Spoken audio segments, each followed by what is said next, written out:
Hollywood for me is something which has always been something of a dream when I was a young boy, to work in Hollywood.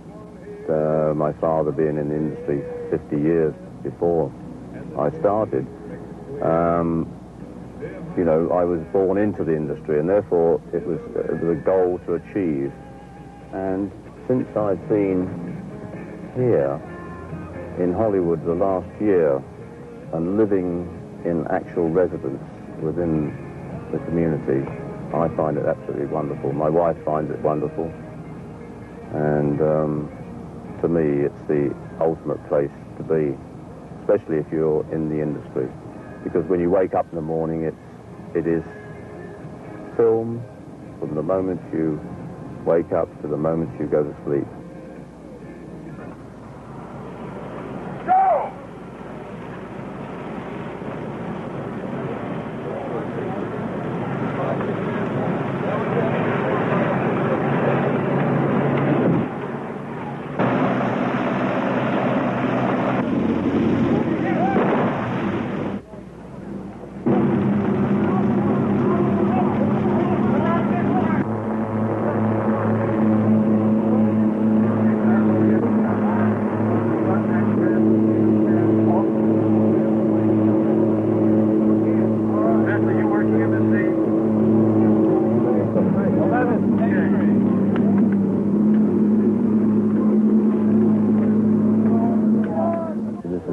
Fancy film made in with a medieval period setting of kind of a man, I suppose one could call him a medieval Tarzan, and striving through part of his life to avenge the killing of his family and the village that he lived in. This is the village that he lived in, and as you can see from here that the huts are built on stilts, and the stilts are approximately 35 or 30 feet high.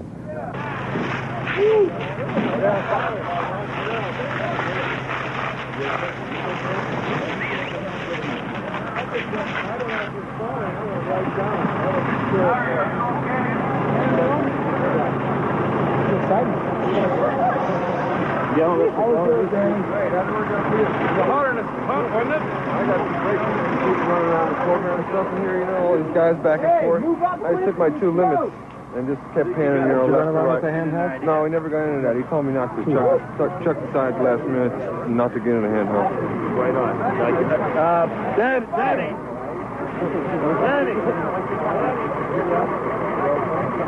Wow.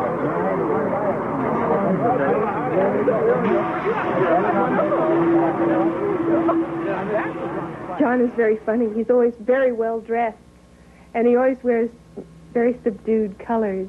You know, the grays, and, you know, it's like the grayscale, his wardrobe. But it's very handsome. I mean, he's a handsome man. And cinematographers, I think all the cinematographers I've worked with have a nature that in common about them, and that's a quietness, just sort of a security about them, self-confidence, but very quiet and not bragging in any way. And there's another one down farther on the left-hand side we can bring out. Okay? Chuck! And then we have a floating one here. Have you put any lights in any of the windows? Yeah, yes. Yeah. So we see one. So Dennis!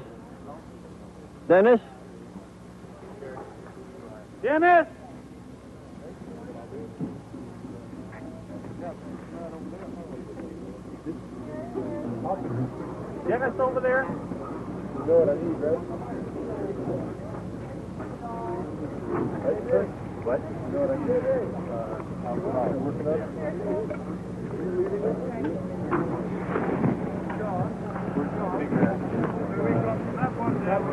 Working Not one there. That one's going between the doorway and the window. Yeah.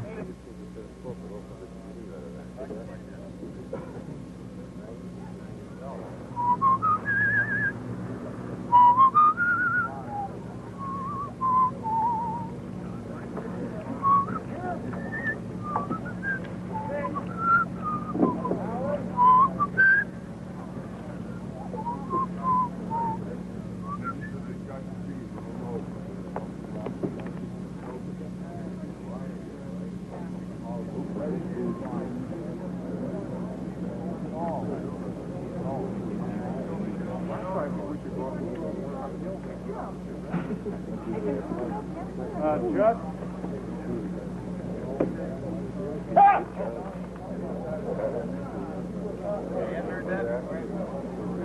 Oh yeah, I'm directing the picture, and it's my first time working with John, and it's a fantastic experience to not have to have the pressure. Of course it is, to have somebody that can light as fantastically as John.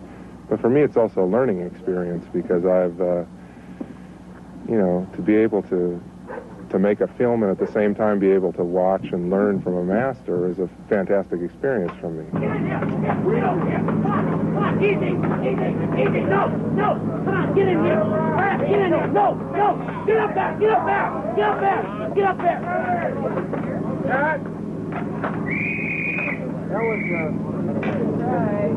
That's a good boy, Chip. Good boy. We'll go right away.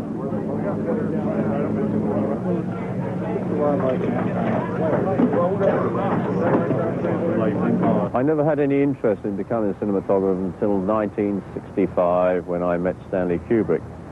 On starting the shooting of 2001, that was Jeff Unsworth's film, and he could not complete the whole film, so Jeff left and I was given the chance by Stanley to take over. It was then, even before then, that I decided this is what I wanted to do, because here was the first time that probably natural light had been used in its full extent in the industry, in the term that the photography was obtained by natural light within the set itself. And this, more or less to me, was what I was looking for. Suddenly it clicked with me that this is the idea that I had in mind. So now it was to be Georgie the General, saying what we should do and what not to do, and dim as his mindless, grinning bulldog. But suddenly I vidded that thinking was for the gloopy ones, and that the omni ones used like inspiration and what bog sends. For now it was lovely music that came to my aid. There was a window open with a stereo on, and I vidded right at once what to do.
I concern myself and all the time with lights and lighting the set. I leave the operating and composition to the operator, and I work with most operators most of the time. He works with me on most pictures and most commercials, and I stick to one operator all the time if I possibly can, because he knows my style, he knows what I want, he knows the way I'm going, he knows the type of light I'm going to use and what I'm going to use practical lights as my source lights, and therefore he frames them in the picture as much as possible, even if it comes down to candles or oil lamps or anything which may be of natural light source.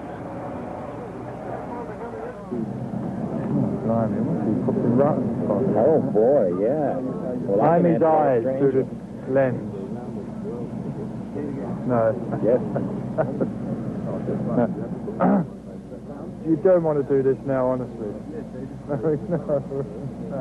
It's terrible, isn't it? Different being on the other side, awful, isn't it? Isn't it? Yeah. Well, I'll feed you a couple lines, and you can say that to them.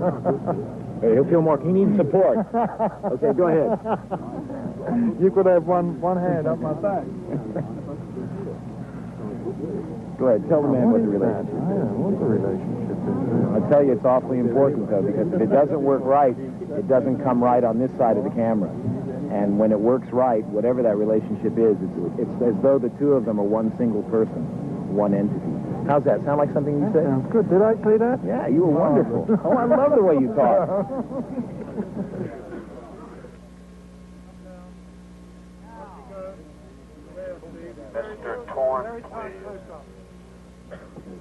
As a group working with John Alcott, I find that he is a man who knows exactly what he's doing, affects us all, and makes us want to do our job more cleanly and better, and work harder. And, much harder work? No, it makes the work easier because you're sure of what you have to do, because you see how sure he is of what he's doing. You have a lot of confidence that he's doing things correctly. Confianza. And you will all perish by his hand. Will you dare that fate? You will not be saved until all are satisfied. A cinematographer doesn't have to be a hard or tough man. He has to be a man who knows what he's doing, knows film, understands light, understands people too, understands how to have people to work for him. No matter where you go in this world, if you're trying to achieve something, and no matter who it is, has something else that can give you some idea to make it better, then you learn by it. I mean, that's what it is. One should never imagine that by going to school at a young age, that when you walk away from school that you stop learning, because you don't. You learn forever. And if you find somebody, no matter what position you're in, even if I'm in the position I'm in today, if somebody can come up and teach me something, then I'll take it and I'll make use of it. I'm not proud. No, he's very soft, very sensitive, very soft-spoken, very gentle, very quiet, very sweet, and not cold. We shot Barry Lyndon in Ireland, and that was something which again is different to what I've just mentioned. Here, we would go out in the morning and it would be probably raining and overcast, and then all of a sudden Ireland is a place where the weather changes very rapidly because you're in the Gulf Stream and you've got two layers. You've got a high wind and a very low wind, and they're all probably on different directions to one another, and they would separate the clouds within minutes, and you'd get a very striking effect of cloud formation and sun on the foreground, and this would just open up, and if you're ready to capture it and ready and very quick, you can really achieve beautiful effects, as we did in Barry Lyndon.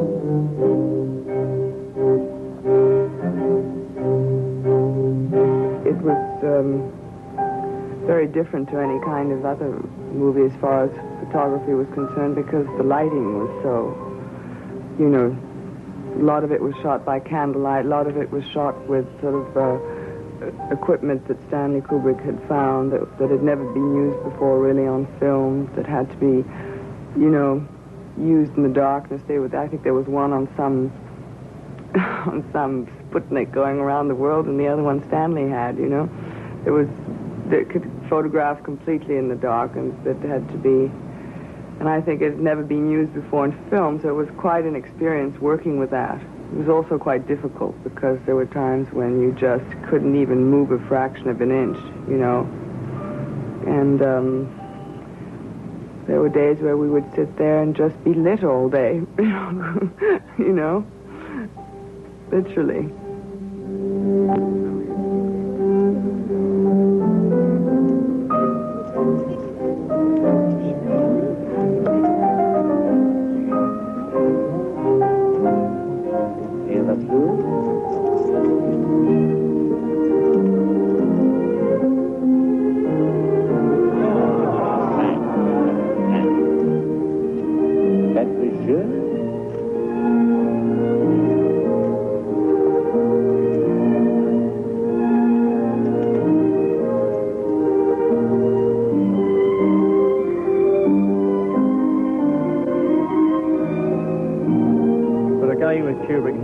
He is a perfectionist in every degree.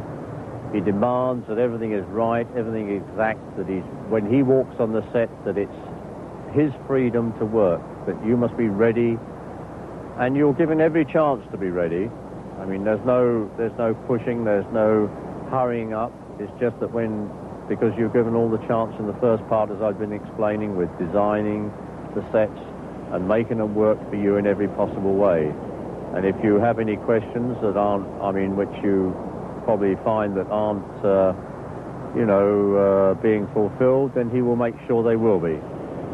He will go to any end to make the visual side of the film for a DP become very important.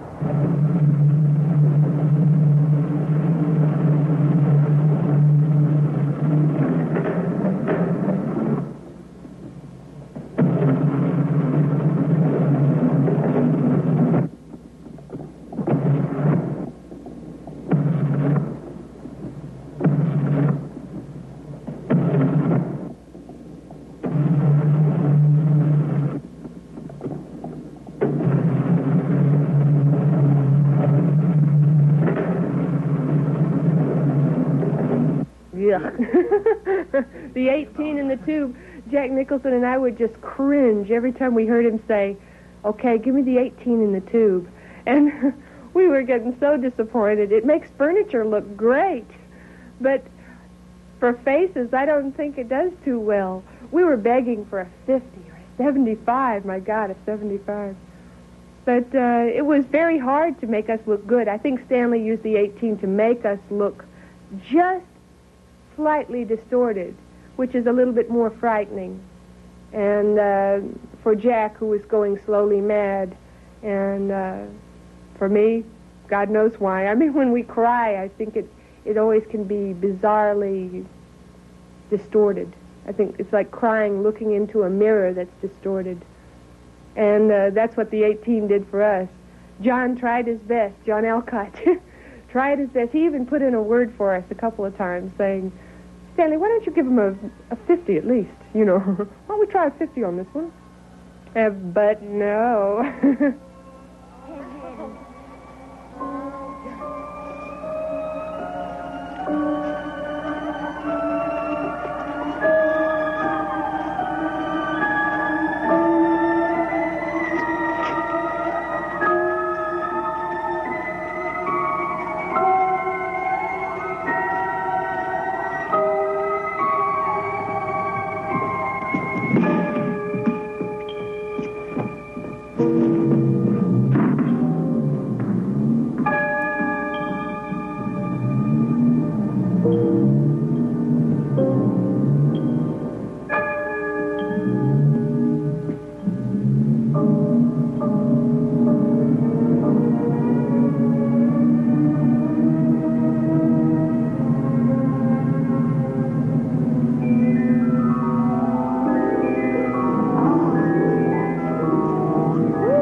be grateful again to Kubrick, because without Kubrick, I know for a fact that nobody else would have spent the money to achieve these technical points for me. Because I think he is a movie-going person, a movie maker, that his whole heart is set into that, to the industry, to achieve the perfection of making films. Everybody else says to me sometimes, oh, so-and-so, or so-and-so is like Kubrick, but nobody's like Kubrick. Nobody. And you only know that when you've worked with him. Well, Californian light, they always talk about being not a good light to shoot in the summertime. I haven't been in the summertime that much to really prove whether it's right or wrong. But in this time of year, now we're talking about from let's say November until March. I'm lucky, I have probably the best light that's available. Always long shadows, low soft light. It's never a top light, and this is a great advantage. I like natural light. It must be light from a source. It must be light which is natural. Exciting about making movies is, for me, the photographic aspect of making movies, the light, some light situations that one walks into and you suddenly think, my God, if you think you can capture it, because it's something there which is only there for the moment. Sometimes because the light is only right at that particular time. I think it's exciting that you can actually shoot it with the film, the lenses we have these days, and actually record it, and that's exciting. And also it's exciting because you never really see it until 3 days later, so you're living, as I call it, dangerously all the time.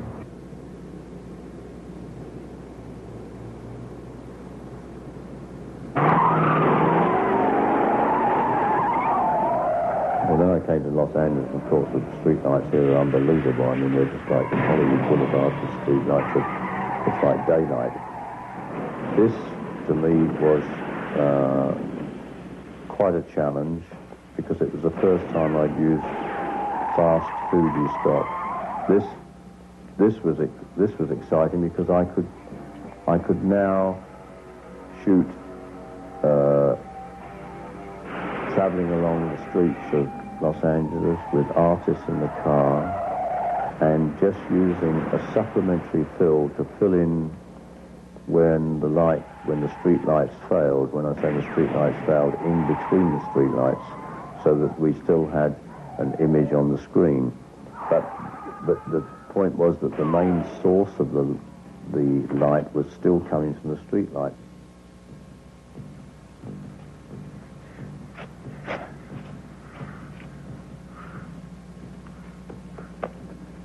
I shoot commercials because they are films that live for a day or 2 days, and one can learn so much from young directors and different styles. One can experiment on commercials because each shot is a shot within itself.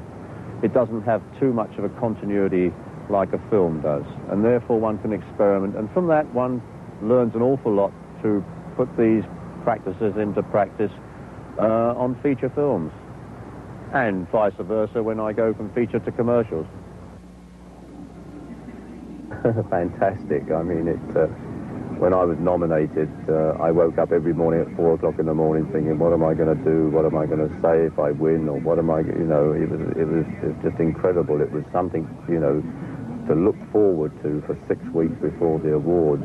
When I eventually came here, 3 days before it happened, actually I got so used to it by then that it wasn't too bad, and it didn't really affect me until about 2 hours before the awards. I was with my son, who was 7 years old at that time, by the pool at the Beverly Wiltshire, and I suddenly thought, my God, this is, in 2 hours' time, it's all going to start, and what am I going to say? And then I went to pieces. Completely, I didn't know where I was or what was happening, and when we got to the Academy presentation, everybody was saying, have a drink. All I wanted to do was go and sit down and get it over with, And they said to me that everybody is nominated is sitting in the aisle.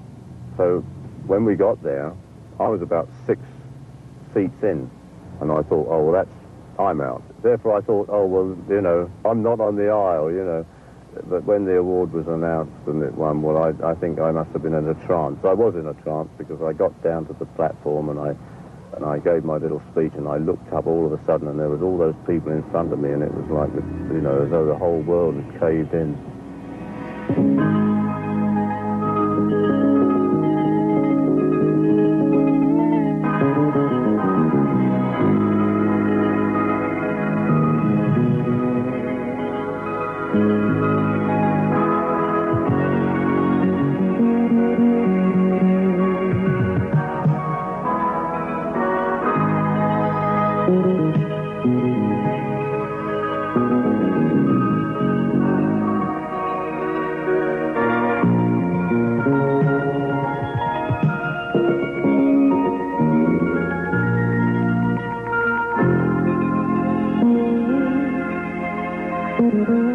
Thank you.